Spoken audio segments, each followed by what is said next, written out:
Hello दोस्तों, आपका स्वागत है आपके YouTube channel ESD Rao science classes में। बच्चों, कल बात किया था, इससे पहले बात की गई थी परमाणु के बारे में। देखिए, हमारा जो सीरियल नंबर है उसको आपको जानना जरूरी है। ये 2 है, क्योंकि जो भी सिस्टम पढ़ाया जाएगा, जो भी चीज़ पढ़ाया जाएगा वो सीरियल नंबर से दिया जाएगा। तो इस सिस्टम आप जरूर याद रखें। A1 था, वो ये है A2। जो भी चीज़ डाला जाएगा, जो भी चीज़ वीडियो बनाया जाएगा, वो आप इसी नंबर से याद करते रहेंगे, सिस्टमेटिक रूप से चलता रहेगा। तो आज आपको जानना है कि परमाणु के जो अस्थायी कण, अस्थायी कण यानी जो मूल कण थे, उनमें कौन से मूल कण हैं। तो मूल कण है आपके electron, proton, neutron. Electron, proton, neutron ये परमाणु के मूल कण हैं। इनको इलेक्ट्रॉन को E से, प्रोटॉन को P से और न्यूट्रॉन को N से प्रदर्शित करते हैं। जो इलेक्ट्रॉन है वह परमाणु का ऋणावेशित भाग है। इलेक्ट्रॉन पर जो आवेश होता है वह -1 होता है। प्रोटॉन पर आवेश +1 होता है, ये 1 यूनिट धनावेश होता है। न्यूट्रॉन पर कोई आवेश नहीं होता, यह विद्युत उदासीन है। इलेक्ट्रॉन का जो द्रव्यमान है किलोग्राम में 9.103939 × 10⁻31। प्रोटॉन का जो द्रव्यमान है 1.6726 2 × 10⁻27।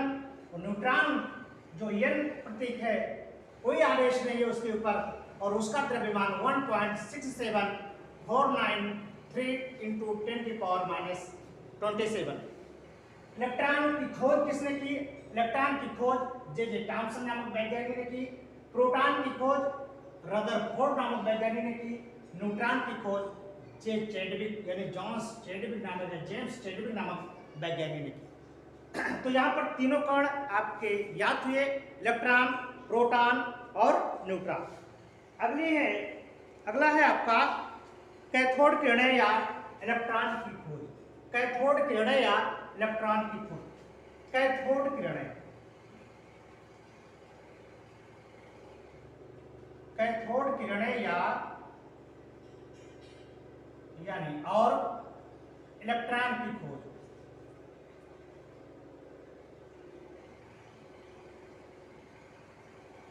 देखिए, यहां पर एक चीज आपको जानना जरूरी है कि इलेक्ट्रॉन की खोज और इलेक्ट्रॉन के गुण ये अलग अलग वैज्ञानिकों ने सिद्ध किया है। तो कैथोड जो किरणें हैं, कैथोड किरणें और इलेक्ट्रॉन की खोज, तो अंतिम में देखिए यहाँ पर जाता है J। तो J से उसका नाम शुरू होता है उस वैज्ञानिक का नाम है जूलियस प्लकर। जैसे जूलियस प्लकर, तो जूलियस प्लकर ने 1859 में जूलियस प्लकर एक वैज्ञानिक है,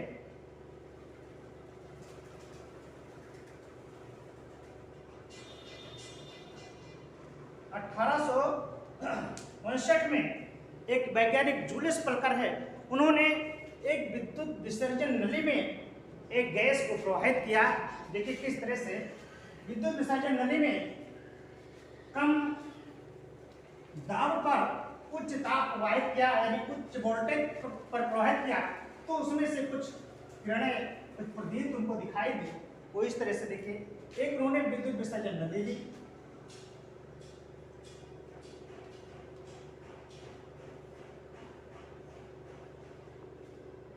इसमें विसर्जन नली में 2 इलेक्ट्रोड होते हैं सभी में। एक है कैथोड, एक है एनोड। इसमें उन्होंने उच्च धारा प्रवाहित की। यहां पर वैक्यूम लगा दें। तो उन्होंने जूलियस प्लकर ने 1859 में गैसों में कम दाब पर उच्च ताप यानी अधिक वोल्टेज पर इस विद्युत विसर्जन नली में से इसको प्रवाहित किया। तो देखा कि जब हाई वोल्टेज यहां पर लगाया जाता है, हाई वोल्टेज दिया जाता है, तो यहां से कुछ हरे रंग की प्रदीप उत्पन्न हुई। ये किरणें, यहां से कुछ किरणें निकली। ये किरणें निकल करके धन की ओर, ये आपकी ऋणावेशित है, ये आपकी ऋण प्लेट है, ये धन प्लेट है। जो आपकी धन प्लेट होती है इसको कहते हैं एनोड, ऋण प्लेट है, इसको कहते हैं कैथोड। ये कैथोड प्लेट है और ये आपकी एनोड प्लेट है। जब इसमें विद्युत विसर्जन नली में से गैस को प्रवाहित किया गया तो देखा गया कि इस कैथोड प्लेट से कुछ किरणें निकलती हैं। वो कुछ किरणें निकल करके एनोड प्लेट की ओर अग्रसित होती हैं और कैथोड के सामने हरे रंग की प्रतिदीप्त उत्पन्न होती है। इन्हें हरे रंग के प्रतिदीप्त को ही क्या कहा गया? कैथोड किरणें कहा गया। इन्हीं को कहा गया कैथोड रे। ये कैथोड किरणें कहा गई, मतलब कहा गया इन्हें कैथोड किरणें कहा गया। क्यों कहा गया? क्योंकि ये किरणें कैथोड प्लेट से निकली थी। कैथोड प्लेट से निकली हुई ये किरणें, ये कैथोड किरणें कहलाती हैं। कैथोड किरण की खोज किसने की? जूलियस प्लकर नामक वैज्ञानिक ने 1859 में की। अगला है, अब जो किरण को खोज की कर ली गई तो इसके बाद में एक वैज्ञानिक आया जिसका नाम है विलियम क्रूक्स। विलियम क्रूक्स नामक वैज्ञानिक ने बताया इसके कैथोड किरणों की खोज के बाद उन्होंने उसके गुणों को परिभाषित किया। उसके गुण किस तरह से हैं तो अब आपको जानना है कि कैथोड किरणों के गुण।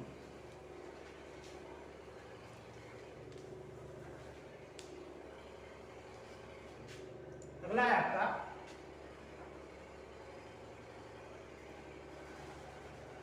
कैथोड किरणों के गुण।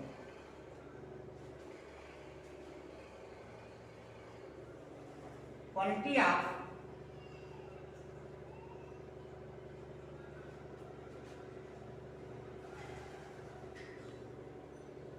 Cathode ray. कैथोड किरणों के तो कैथोड किरणों में बहुत से गुण पाए गए, जिनमें से पहला गुण है, बताया गया कि कैथोड किरणें सीधी रेखा में चलती हैं। कैथोड किरणें कैसे होती हैं? कैथोड किरणें सीधी रेखा में चलती हैं।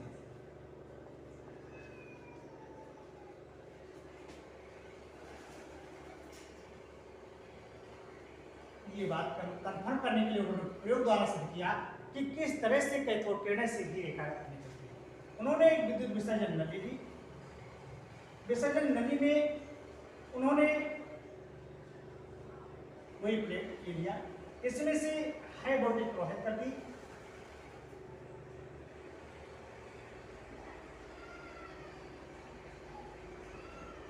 ये आपकी रेड प्लेट है, ये आपकी ग्रीन प्लेट है। तो जैसे ही यहां पर इसमें विद्युत विसर्जन कराया गया तो यहां से किरणें निकलती हैं। ये तो कैथोड की प्रॉपर्टी हुई। अब इसको सिद्ध करने के लिए कि कैथोड किरणें सीधी रेखा में चलती हैं, उन्होंने यहाँ पर एक क्रॉस, अभ्रक का क्रॉस रख दिया, यानी अभ्रक की एक यहाँ पर पत्ती ऐसे रख दी। तो जब यहाँ पर किरणें इसको, जब यहाँ से किरण निकली तो ऐसे सीधी रेखा में गई तो उसकी दूसरी वाली प्लेट के सामने, यानी दूसरे क्षेत्र में यहाँ पर उसी पट्टी की, यानी जो पत्ती अभ्रक की रखी थी, उसकी शैडो यहाँ पर आपको दिखाई देगी। ये शैडो दिखाई देगी,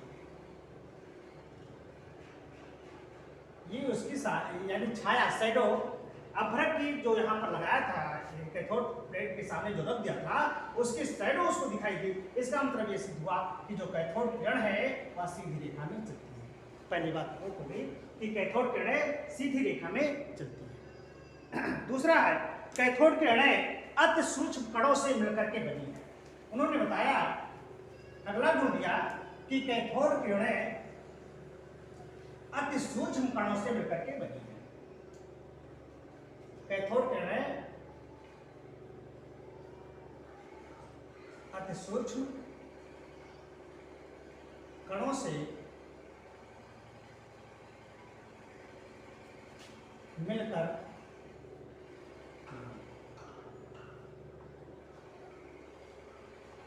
इनको सिद्ध करने के लिए उन्होंने फिर वही किया, विसर्जन नली ली और इस विसर्जन नली में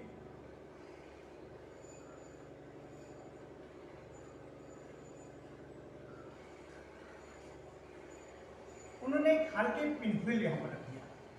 पिन व्हील मतलब होता है एक छोटा, मतलब गति पालक चक्का, एक छोटा पिन व्हील रख दिया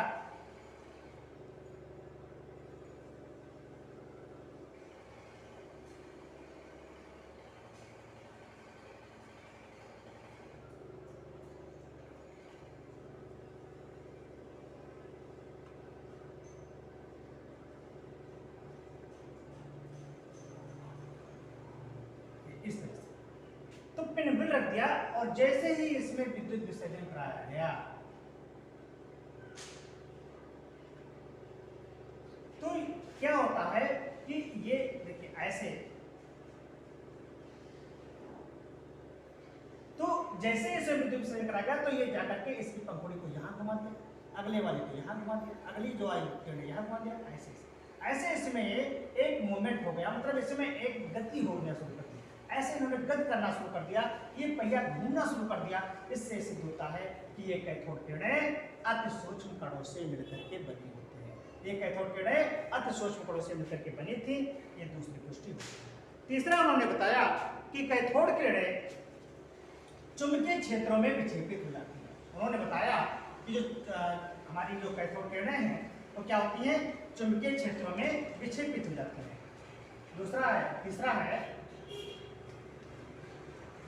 तीसरा ने दिया कि कैथोड किरणें चुंबकीय क्षेत्रों में विक्षेपित हो जाती हैं। कैथोड किरणें चुंबकीय क्षेत्रों में या विद्युत क्षेत्रों में विक्षेपित हो जाती है। विक्षेपित होना मतलब मुड़ जाना, मतलब घूम जाना, विक्षेपित हो जाती है। इसको सिद्ध करने के लिए उन्होंने क्या रखा कि इसकी प्लेट में ये आपका ऋण है, यहाँ पर धन है। उन्होंने इसके बीच में एक मैग्नेटिक प्लेट लगा दी, एक यहाँ प्लेट रख दी और एक प्लेट यहाँ रख दी। आपको यहाँ पर जानना जरूरी है कि जो समान आवेश होते हैं एक दूसरे को आकर्षित करते हैं और विपरीत आवेश एक दूसरे को अट्रैक्ट करते हैं, मतलब आकर्षित करते हैं। तो जैसे ही किरणें यहाँ पर गई, यहाँ से विद्युत विसर्जन हुआ और एक कैथोड किरणें निकलना शुरू की, तो ये आपकी ऋण प्लेट है, ये आपकी धन प्लेट है, तो ये किरणें इधर ऐसे मुड़ गई।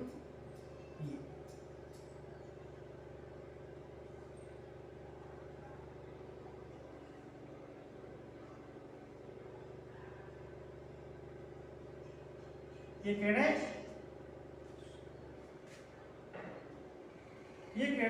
धन प्लेट की ओर मुड़ गई। इसका मतलब क्या हुआ कि ये किरणें ऋण आवेशीय है, मतलब ये ऋण आवेशित है और ये धन प्लेट की ओर मुड़ जाती हैं। यानी विपरीत आवेश की ओर मुड़ जाना, ये प्रतीक है। इधर जाएंगे तो किरणें ये भी ऋण है, तो क्या हो जाएगा, इधर से प्रदर्शित करेगा। और ये आपका धन है तो ये ऋण है, तो ऋण धन की ओर आसानी से मुड़ जाती है। इसलिए इससे सिद्ध हुआ कि जो कैथोड किरणें हैं वह चुंबकीय या विद्युत क्षेत्र में आसानी से डिफ्लेक्ट हो जाती हैं, प्रक्षेपित हो जाती हैं, यानी विक्षेपित हो जाती हैं। और बताया गया कि ये गैसों को आयनित करती हैं, फोटोग्राफिक प्लेटों को प्रभावित करती हैं। आदि सर किसने बताया, विलियम क्रोक्स नामक वैज्ञानिक ने बताया। अब हमारे वीडियो को ये बताइएगा, अगर मेरा वीडियो अच्छा लगे तो आप मेरे वीडियो को लाइक करें, सब्सक्राइब करें। तब तक के लिए